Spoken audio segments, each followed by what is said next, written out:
Hello everyone, my name is Vansh Batra and I welcome you all to my YouTube channel. So आज की इस video में हम Indian evidence act की video से कंटिन्यू करते हुए बात करेंगे सेक्शन 6 के बारे में। सेक्शन 6 जो कि प्रिंसिपल ऑफ रेस्ट गेस्टाई के बारे में बात करता है। ये जो सेक्शन 6 है मेंस के लिए भी इम्पोर्टेंट है।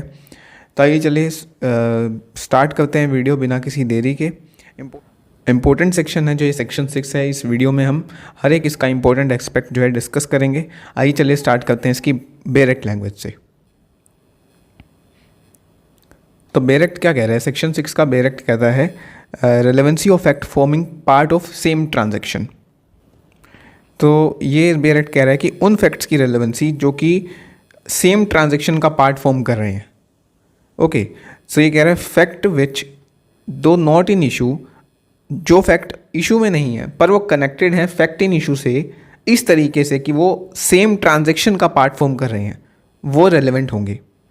चाहे वो जो फैक्ट्स हैं वो सेम टाइम पे अकर हुए हो या सेम प्लेस पे अकर हुए हो, मतलब हैपन हुए हो, या फिर वो फैक्ट्स डिफरेंट टाइम और डिफरेंट प्लेसेस पर हैपन हुए हो या फिर अकर हुए हो।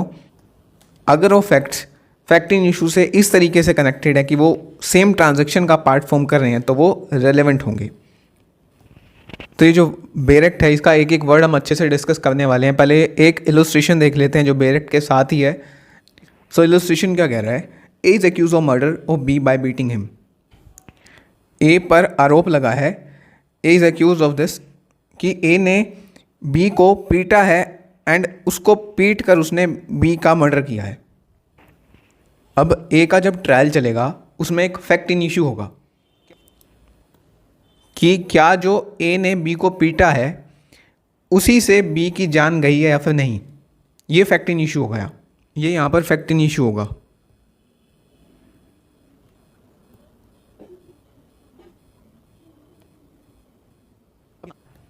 अब यहाँ पर जो भी ए ने और बी ने कहा होगा या फिर करा होगा इस बीटिंग के दौरान, या फिर जो आसपास लोग खड़े हैं उन्होंने जो भी कहा होगा या फिर करा होगा इस बीटिंग के दौरान, एट दी बीटिंग, उस जो ए बी को पीट रहा था उससे थोड़ी देर पहले या फिर थोड़ी देर बाद में, कि वो उसी ट्रांजैक्शन का, उस बीटिंग की, जो बीटिंग है एक ट्रांजैक्शन है, ये जो बीटिंग है एक ट्रांजैक्शन है, तो जो भी इस ट्रांजैक्शन से कनेक्टेड फैक्ट्स होंगे, मतलब ए ने जो करा, बी ने जो करा, ए ने जो कहा, आसपास लोगों ने जो देखा, लोगों ने जो कहा, उस बीटिंग के दौरान, उस बीटिंग से पहले, उस बीटिंग के थोड़े से बाद में, वो जो हैं वो जो फैक्ट्स होंगे वो रेलेवेंट फैक्ट्स होंगे, वो सेक्शन 6 के अंदर रेलेवेंट होते हैं।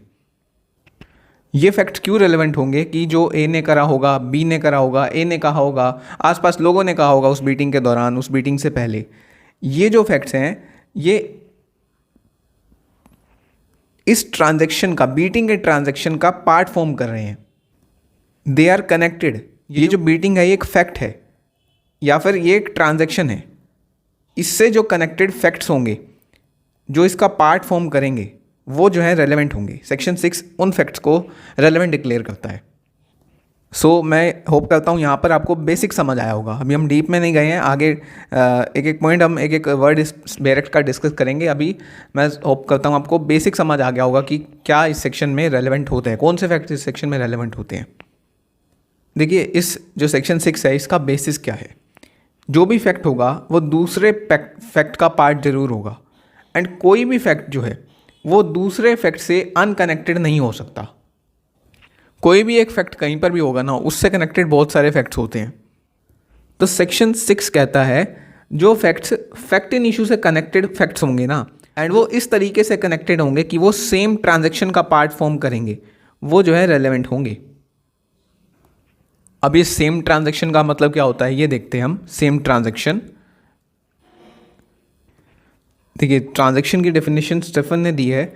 ट्रांजैक्शन का मतलब होता है वो ग्रुप ऑफ फैक्ट्स जो कि एक दूसरे से कनेक्टेड होते हैं एंड जिनको रेफर किया जा सकता है एक सिंगल नेम से, जैसे कि कोई क्राइम, कॉन्ट्रैक्ट, रोंग, या फिर कोई भी अदर सब्जेक्ट जो कि इंक्वायरी में हो, या फिर कोई भी अदर सब्जेक्ट जो कि इशू में हो।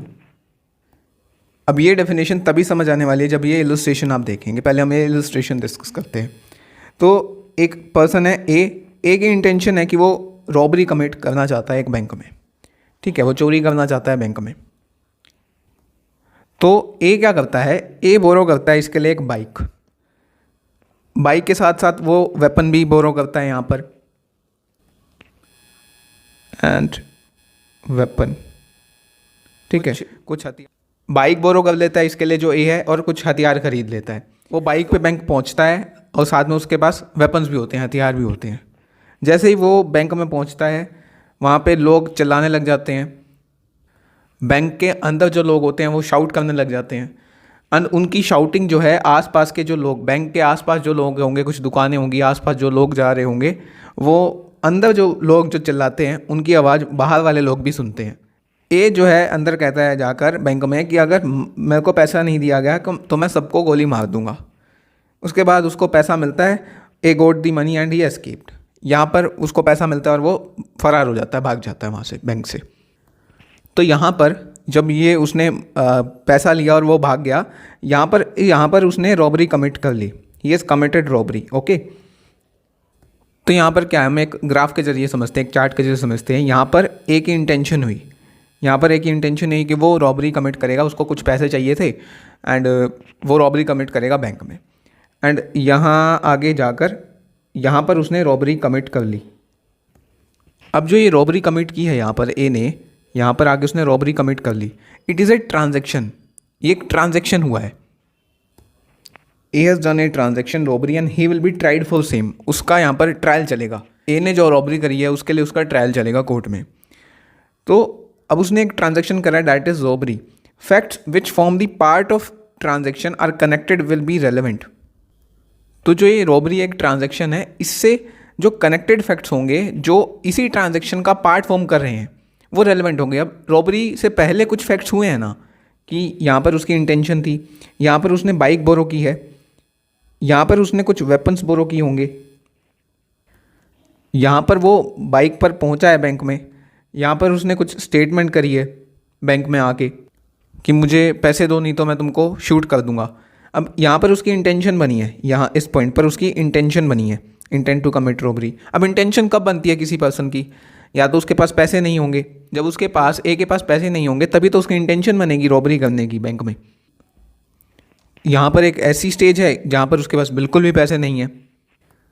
तो ए के ट्रायल में ये क्वेश्चन आएगा, at a trial the fact in issue will be whether A ने रॉबरी कमिट करी है या फिर नहीं करी। एंड जो फैक्ट्स होंगे जो कनेक्टेड होंगे इस ट्रांजैक्शन से, रॉबरी की ट्रांजैक्शन से, कि वो इस ट्रांजैक्शन का पार्ट फॉर्म कर रहे हैं, ये सब जो सभी फैक्ट्स हैं ये रेलेवेंट होंगे। बेशक वो जो फैक्ट्स हैं सेम टाइम पर हुए हों, यहाँ पर ये सेम टाइम पर हुआ था ये जो फैक्ट है, या फिर सेम प्लेस पर हुए हों, एंड या फिर डिफरेंट टाइम और डिफरेंट प्लेसेस पर हुए हों। ये जो फैक्ट है कि उसने बाइक बोरो करी, वेपन बोरो करें, ये डिफरेंट टाइम और डिफरेंट प्लेसेस पर हुए थे, फिर भी ये इसी ट्रांजैक्शन का पार्ट फॉर्म कर रहे हैं। बेशक वो डिफरेंट प्लेसेस पर हुए हों, अगर वो जो फैक्ट्स हैं वो फैक्ट इन इशू के साथ रेलेवेंट है कि वो उसी सेम ट्रांजैक्शन का पार्ट फॉर्म कर रहे हैं, तो सेक्शन 6 के अंदर वो जो फैक्ट्स होंगे वो रेलेवेंट होंगे। तो ये बेसिस है इस रूल का, सेक्शन 6 का। ऑप्सो ये आपको समझ आया होगा, एंड ये डेफिनेशन भी जो ट्रांजैक्शन की समझ आई होगी कि ट्रांजैक्शन जो है ग्रुप ऑफ फैक्ट्स होता है। ये सभी जो फैक्ट्स हैं ग्रुप ऑफ फैक्ट्स हैं, बट इसको सिंगल नेम से रेफर किया जाता है, इसको सिंगल नेम से रेफर किया जाता है, but they are group of facts. तो आगे पॉइंट डिस्कस करते हैं सेक्शन से रिलेटेड। सो रेस गेस्टाई जो प्रिंसिपल है सेक्शन 6 का, उसको बोला जाता है रेस गेस्टाई। इस रेस गेस्टाई का मतलब होता है जो भी चीज़ें कही हैं और कही गई हैं ट्रांजैक्शन के दौरान, उसका मतलब होता है रेस गेस्टाई। जो फैक्ट्स एक इवेंट की हैपनिंग को सराउंड करते हैं, वह जो उससे कनेक्टेड होते हैं, वो उसके रेस गेस्टाई होते हैं। कोई भी मान लीजिए केस आता है कोर्ट में, उसके पीछे कोई ना कोई स्टोरी होती है। उस केस में या फिर उस स्टोरी में कुछ ना कुछ एक्ट्स होंगे, ओमिशन होंगे, स्टेटमेंट होंगे। वो जो केस होगा उसमें जो वो एक्ट, ओमिशन और स्टेटमेंट है, वो एक्ट, ओमिशन और स्टेटमेंट कुछ ना कुछ लाइट थ्रो करते हैं, कुछ ना कुछ बताते हैं उस इवेंट के बारे में, उस ट्रांजैक्शन के बारे में, उसकी ट्रू क्वालिटी के बारे में या फिर उसके कैरेक्टर के बारे में। तो वो एक्ट, ओमिशन और जो स्टेटमेंट है जो ट्रू क्वालिटी बताएं, नेचर ऑफ ट्रांजैक्शन के बारे में बताएं, कैरेक्टर बताएं, उनको सेम ट्रांजैक्शन का पार्ट मानकर उनका एविडेंस जरूर लिया जाना चाहिए। एक केस है यहाँ पर रेटन वर्सेस क्वीन का। इसमें एक मैन है उसको अपनी वाइफ के मर्डर के लिए प्रोसिक्यूट किया गया, उस पर केस ट्रायल चला उसका डिफेंस ये था कि गलती से एक्सीडेंटली शॉट, मतलब वो पिस्टल जो उससे फायर हो गई वो एक्सीडेंटली हो गई। यहाँ पर एक इस बात का एविडेंस था कि वो जो डिसीज्ड है, मतलब जो उसकी वाइफ है, उसने टेलीफोन किया था ऑपरेटर के पास एंड उसने कहा था कि get me the police please, मतलब मेरी पुलिस से बात करवाओ या फिर पुलिस को यहाँ पर भेजो। इससे पहले वो पुलिस से कनेक्ट कर पाती जो कॉल है, जो वो कॉलर है जो उसकी वाइफ है, जो डिसीज है, जो जिसकी डेथ हुई है इस केस में, वो एंजाइटी डिस्ट्रेस में बोल रही थी एंड उसने अपना एड्रेस दिया एंड एकदम से कॉल कट गई। पुलिस आती है घर पे एंड वो उसी जो लेडी है उसी की वो डेड बॉडी वहाँ पर मिलती है उसी घर में जो उसने एड्रेस दिया था। तो जो उसकी कॉल थी एंड जो उसने वर्ड्स बोले उस लेडी ने, उनको सेम ट्रांजैक्शन का पार्ट माना गया था जिसकी वजह से उसकी डेथ हुई थी। वो जो डेथ एक ट्रांजैक्शन थी, उससे पहले जो ये इवेंट हुआ कि उसने कॉल करा एंड ये बोला कि मुझे पुलिस से बात करवाओ मेरी, या फिर पुलिस को इधर भेजो मेरे घर पे, एड्रेस दिया अपना एंड जैसे वो बोल रही थी एंजाइटी में। इन सभी फैक्ट से ये पता चला कि उस ट्रायल में एक क्वेश्चन था, फैक्टिंग इशू था कि ए ने इंटेंशनली शूटिंग करी है या फिर एक्सीडेंटल हुआ है ये, it was an accidental event. इससे ये पता चला कि वो इंटेंशनल इवेंट था। तो इस तरीके से जो ये रेस गेस्टाई डॉक्ट्रिन है इसका यहाँ पर यूज़ होता है। सो हमने एक केस देखा, हमने रेस गेस्टाई के बारे में क्या समझा। रेस गेस्टाई वो फैक्ट्स होते हैं जो किसी इवेंट की हैपनिंग को सराउंड करते हैं। ओके, अब इससे रिलेटेड कुछ इंपॉर्टेंट पॉइंट्स हम डिस्कस करते हैं। तो यहाँ पर 3 इंपॉर्टेंट पॉइंट्स हैं। पहला है कि एक्ट और ओमिशन, कैसे एक्ट या फिर ओमिशन पार्ट फॉर्म करते हैं रेस गेस्टाई का, रेस गेस्टाई होते हैं, या फिर हम कह सकते हैं कैसे एक्ट या फिर ओमिशन सेम ट्रांजैक्शन का पार्ट फॉर्म करते हैं। वैसे ही कैसे स्टेटमेंट जो है रेस गेस्टाई होते हैं, और हियर से और रेस गेस्टाई के बीच में भी हम कनेक्शन डिस्कस करेंगे। सो फर्स्ट, एक्ट और ओमिशन। सो एक्ट और ओमिशन एज रेस गेस्टाई, मतलब कैसे कोई एक्ट या फिर ओमिशन रेस गेस्टाई हो सकते हैं, कैसे वो किसी इवेंट की हैपनिंग को सराउंड कर सकते हैं एंड फिर कैसे वो आगे किसी केस में एज एन एविडेंस यूज़ हो सकते हैं। सो किसी भी ट्रांजैक्शन का नेचर अपने आप बताता है कि उसके एसेंशियल पार्ट्स क्या होंगे। जैसे कि एक एग्जांपल हम फर्स्ट डिस्कस करते हैं कि मान लीजिए कॉन्स्पिरेसी है कि गवर्नमेंट को ओवरथ्रो किया जाएगा, मतलब एक साजिश चल रही है मान लीजिए गवर्नमेंट ऑफ इंडिया को फोर्स से रिमूव करने की, ओवरथ्रो करने की। अब इस पर्पज़ के लिए फंड्स रेज किए जाते हैं कलकत्ता में, मतलब पैसे इकट्ठे किए जाते हैं कलकत्ता में, आर्म्स और एम्यूनेशन इकट्ठे किए जाते हैं मद्रास में, जो हथियार होते हैं वो मद्रास में इकट्ठे किए जाते हैं, और टास्क फोर्स जो ओवरथ्रो करेगी, जिसकी हेल्प से ओवरथ्रो होगी, मतलब वो जो इंडिया की गवर्नमेंट है वो रिमूव होगी अपने पावर से, उसके लिए जो वो टास्क फोर्स लगेगी वो ट्रेंड की जाती है बॉम्बे में। अब ये जो तीनों एक्ट्स हैं, all 3 acts isolated in time, ये अलग अलग जगह पे हो रहे हैं, अलग अलग टाइम पे हो रहे हैं, ये सभी जो एक्ट्स हैं, बट ये still they form part of same transaction. ये जो सभी हैं ये एक्ट्स हैं, ये किस पर्पज़ के लिए किए जा रहे हैं, to overthrow the government of India. अब ये अलग अलग टाइम पर हो, अलग अलग जगह पर हो, इससे फ़र्क नहीं पड़ता, ये सभी एक्ट्स रेस गेस्टाई होंगे, सभी एक्ट सेम ट्रांजैक्शन का पार्ट फॉर्म करेंगे। सेकेंड एग्जाम्पल यहाँ पर है, एक क्वेश्चन है, एक मान लीजिए केस है, उसमें एक क्वेश्चन है कि कुछ गुड्स हैं, कुछ जो सामान है वो डिलीवर हुआ था या फिर नहीं हुआ था। कॉन्ट्रैक्ट में क्या था कि ए ने बी को एक कुछ गुड्स डिलीवर करने थे। अब एक फैक्ट निकल कर आता है, तो क्वेश्चन ये है कि ये जो गुड है ये डिलीवर हुआ है या फिर नहीं हुआ है।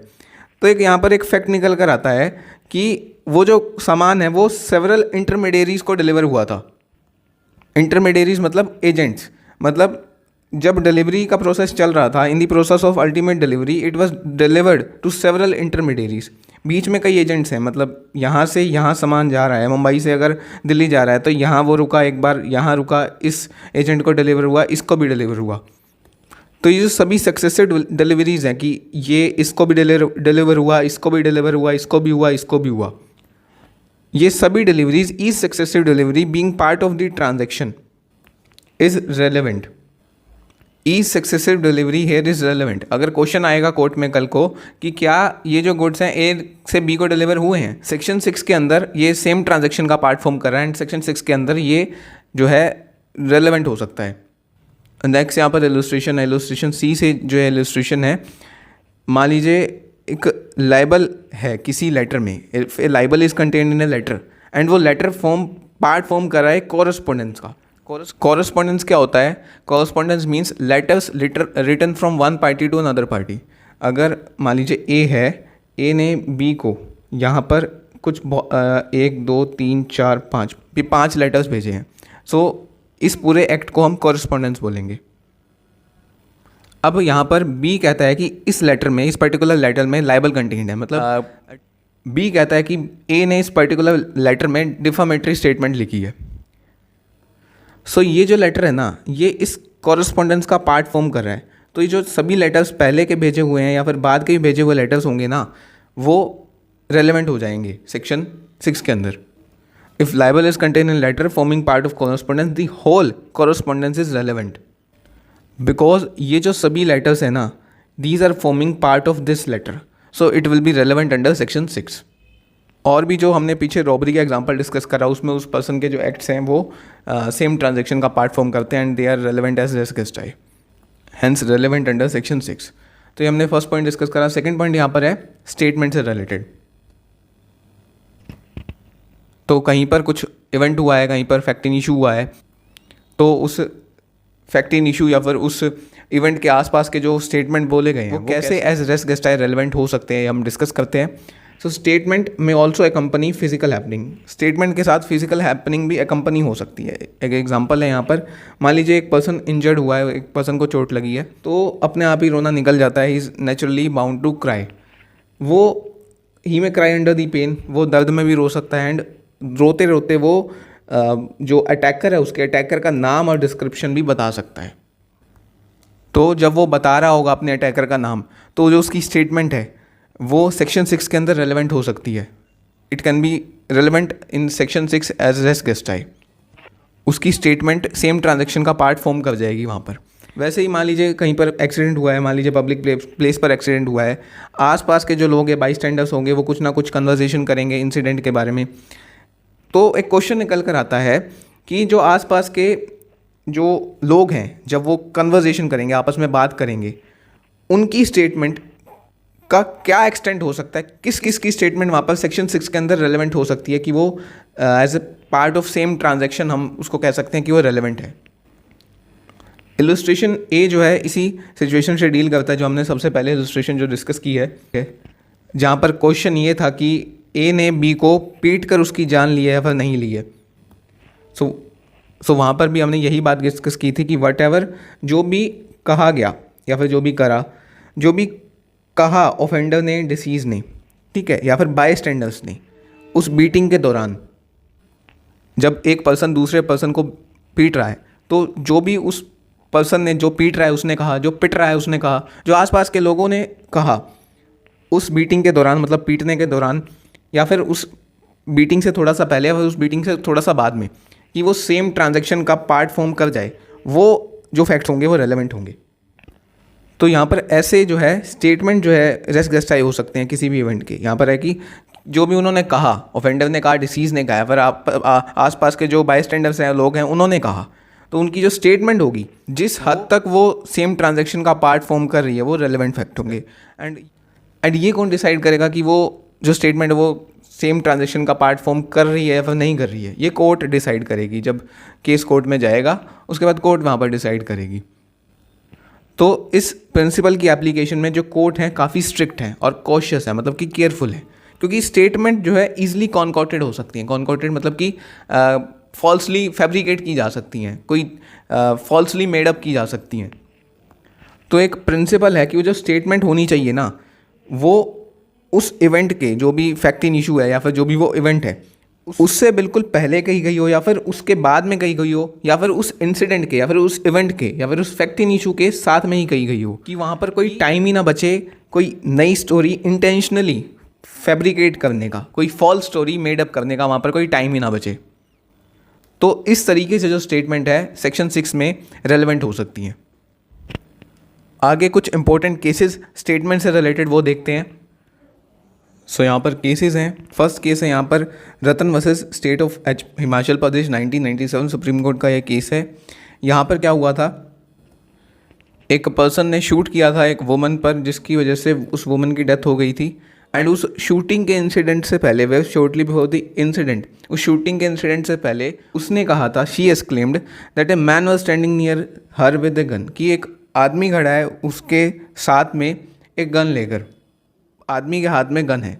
वो जो स्टेटमेंट थी वो प्रॉक्सीमेट थी, मतलब इमीडिएट थी उस इंसिडेंट के साथ, एंड उस स्टेटमेंट को सेम ट्रांजैक्शन का पार्ट फॉर्म करके वहाँ पर एडमिट किया गया था कोर्ट में। सेकेंड केस है यहाँ पर Sukhar versus state of UP. इस केस में क्या हुआ था, the victim was shot by accused, victim जो ए है यहाँ पर एक्यूज, उसने विक्टिम को वी को शूट कर दिया, एंड विक्टिम ने वी ने अलार्म रेज किया, अलार्म वहाँ पर बजा दिया। जैसे ही विटनेस जो डब्ल्यू है वो विक्टिम के पास आता है, तो जो वी है वो बोलता है कि it was the A who shot him. वी कहता है, विक्टिम कहता है कि वो ए है जिसने उसके ऊपर शूट किया है। तो विक्टिम सर्वाइव्ड, विक्टिम वहाँ पर बच जाता है, एंड एक्यूज को वहाँ पर 307 IPC मतलब अटेम्प्ट टू मर्डर के लिए चार्ज किया जाता है। पर during the pendency of trial, वो जब ट्रायल चल रहा होता है उस पेंडेंसी के दौरान विक्टिम जो है बी जो है किसी और कारण से मर जाता है। उस ट्रायल में एक क्वेश्चन निकल कर आता है, question arose whether the witness could give the evidence of what the victim told him, कि जो वी ने डब्ल्यू को बताया उसका एविडेंस डब्ल्यू दे सकता है या फिर नहीं दे सकता।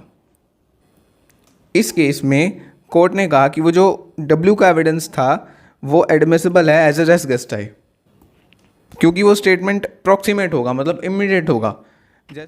जैसे ही ए ने वी पे शूट किया होगा वैसे ही उसी टाइम पर इमीडिएटली डब्ल्यू वहाँ पर पहुँच गया होगा और वी ने उसको सब कुछ बता दिया होगा।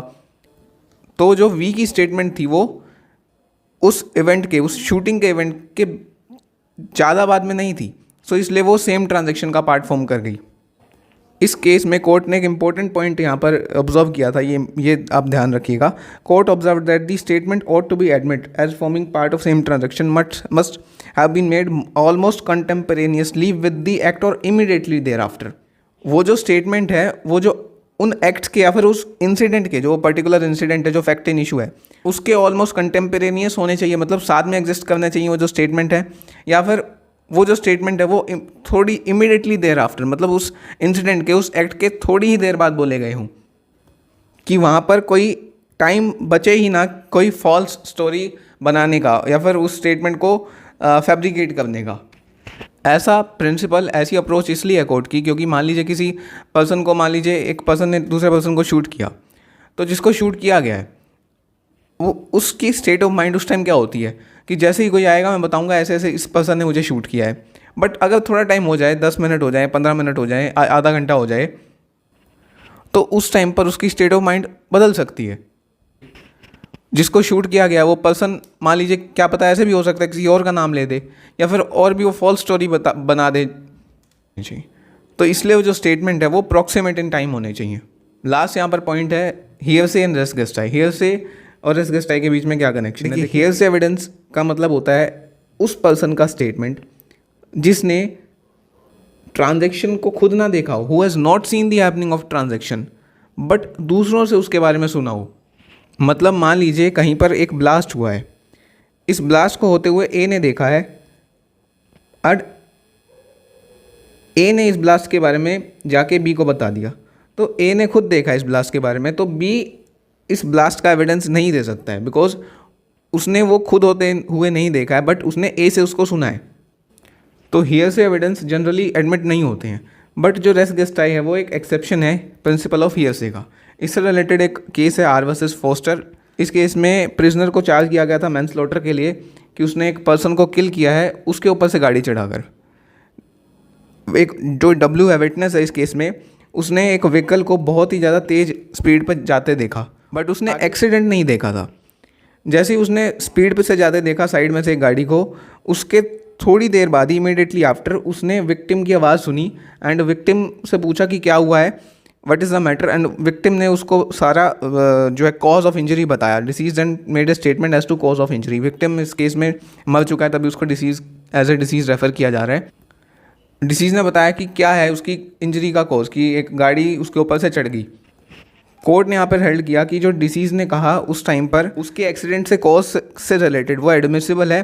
बेशक अब वो यहाँ पर जो विटनेस है डब्ल्यू है, उसकी वो जो डेराइव नॉलेज थी, वी ने उसको बताया था कि ऐसे ऐसे एक्सीडेंट हुआ है, मेरे ऊपर गाड़ी चढ़ी है। डब्ल्यू ने खुद नहीं देखा था, ये एक हियर से था, but still it being part of res gestae was admissible. वैसे ही जो हमने पहले जो केस डिस्कस करा है, शुकर वर्सेस स्टेट ऑफ यूपी, ये भी एक हियर से का एग्जांपल है। सो इसी के साथ हमारा सेक्शन 6 यहाँ पर कंप्लीट होता है। होप सो आपको ये सभी सेक्शंस सभी जो इंपॉर्टेंट पॉइंट्स हैं सेक्शन से रिलेटेड समझ आए होंगे। अगर आपको वीडियो अच्छी लगी तो प्लीज़ लाइक कीजिएगा, चैनल पर नए हो तो सब्सक्राइब करना, कोई डाउट रहता है नीचे कमेंट कर सकते हैं, और भी सब्जेक्ट से रिलेटेड जो वीडियो है प्लेलिस्ट में आप जाके चेक कर सकते हैं। सो यही था आज के लिए। That was it for today. Have a nice day.